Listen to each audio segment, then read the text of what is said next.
Hello student, हम cover कर रहे थे 10th क्लास का human I and colourful world वाला चैप्टर। ठीक है, तो इसमें हमारा टॉपिक चल रहा था रिफ्रैक्शन थ्रू अ प्रिज्म। इसमें हम थे एटमॉस्फेरिक रिफ्रैक्शन पे, तो हमने एटमॉस्फेरिक रिफ्रैक्शन समझ लिया था। ठीक है, अब इसके कुछ फिनोमिनन थे या इफ़ेक्ट थे एटमॉस्फेरिक रिफ्रैक्शन के, आज हम उन्हें कवर करेंगे। ठीक है, तो इसमें नंबर फर्स्ट आता है apparent flickering of an object place behind a hot object और फायर। यानी कि अगर किसी वस्तु को किसी दूसरी गर्म वस्तु या फिर अग्नि के पीछे रख दिया जाए तो उस वस्तु की अवस्था में चेंजेस आते रहते हैं। वो वस्तु कभी हमें आगे दिखाई देती है, कभी पीछे दिखाई देती है। ये सब क्यों होता है? ये एटमॉस्फेरिक रिफ्रैक्शन के कारण ही होता है, इसी की वजह से होता है। ठीक है, समझ लेते हैं इसे थोड़ा सा। देखिए, ये हमारे पास में फायर है और इसके ऊपर ये एयर होगी तो एयर इसके बिल्कुल जो टच वाली एयर है वो वेरी हॉट हो जाती है। इसके कुछ ऊपर वाली कुछ कम हॉट होगी और इसके ऊपर वाली ये कोल्ड हो जाती है। अब जो एयर ज़्यादा हॉट है तो उसका रिफ्रैक्टिव इंडेक्स भी ज़्यादा हो जाता है। और अगर ये कोई ऑब्जेक्ट है तो इसे अगर यहाँ से देखें तो इसकी जो पोजीशन है उसमें चेंजेस आते रहते हैं। तो इसलिए हम कह रहे थे अपरेंट फ्लिंकरिंग ऑफ एन ऑब्जेक्ट, इसी वजह से ऐसा होता है। तो और ये भी हॉट और वेरी हॉट, ये भी चेंजेस होते रहते हैं। जो ज़्यादा हॉट एयर हो जाती है वो ऊपर चली जाती है। आपने हॉट एयर बैलून देखा होगा, उसमें ऐसे ही होता है। ऊपर एक कपड़ा होता है और नीचे एक स्टोव लगा देते हैं। स्टोव जलता रहता है और उसके ऊपर की जो एयर होती है वो हॉट होके ऊपर की तरफ जाती रहती है, इसलिए उसे हॉट एयर बैलून कहते हैं। बात समझ आई?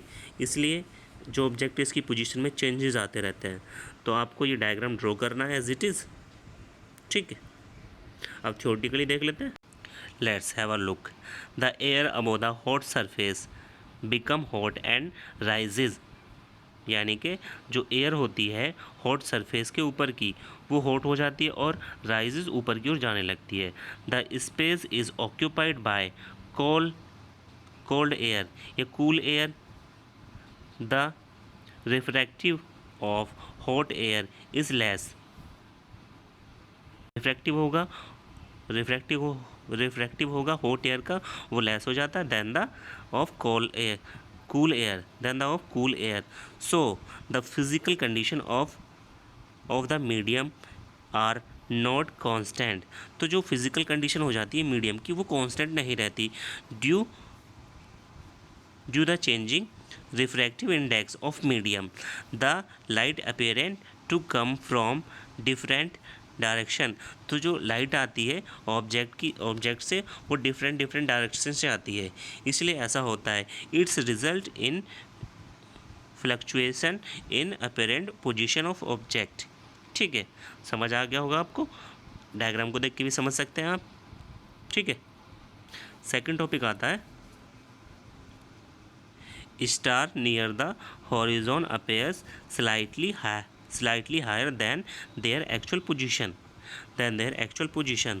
तो देखिए होता क्या है, ये स्टार है, वैसे तो ये हमारे नियर है यहाँ से अगर हम इसे देखेंगे, लेकिन अगर बिल्कुल इसके नीचे आके देखें तो इसकी जो हाइट होती है वो थोड़ी बढ़ जाती है। ऐसा क्यों होता है? क्योंकि जो एयर होती है ऊपर से अगर हम नीचे की तरफ जाते हैं तो increasing density and refractive index ये बहुत सारे इंक्रीज होते रहते हैं एयर में। भी जो हॉट एयर होगी वो सबसे ऊपर पहुंच जाती है, क्योंकि एयर जो हॉट होगी वो ऊपर जाएगी, इसलिए ऐसा होता है। और इसके पीछे का मेजर फिनोमिना क्या है? Atmospheric refraction. Okay, stars when seen near the horizon appear slightly higher than their actual position due to atmospheric refraction. The refractive index of earth atmosphere in generally increase from top to bottom. Generally increase from top to bottom, जैसे diagram में दिखाया था, ऊपर से नीचे आ रहे थे तो वो क्या था, वो इंक्रीज हो रहा था refractive index. So the light coming from a star near the horizon has to travel from rare to denser medium. अब वो मीडियम क्या है, वो रेयर और डेंसर हो जाते हैं। रेयर हो जाएंगे, जो हॉट मीडियम होता है वो रेयर हो जाएगा और जो कोल्ड होगा उसे डेंसर कह देते हैं। denser medium and its bend towards the normal. as a result the star apparent higher. इसी वजह से क्या है, जो स्टार है वो थोड़ी ज़्यादा हाइट पे दिखाई देते हैं हमें। ठीक, फिर से देख लेते हैं। The refractive index of earth atmosphere in generally increases from top to bottom, so the light coming from a star near the horizon has to travel from rare to denser medium and its bends towards the normal. As a result the stars appears higher.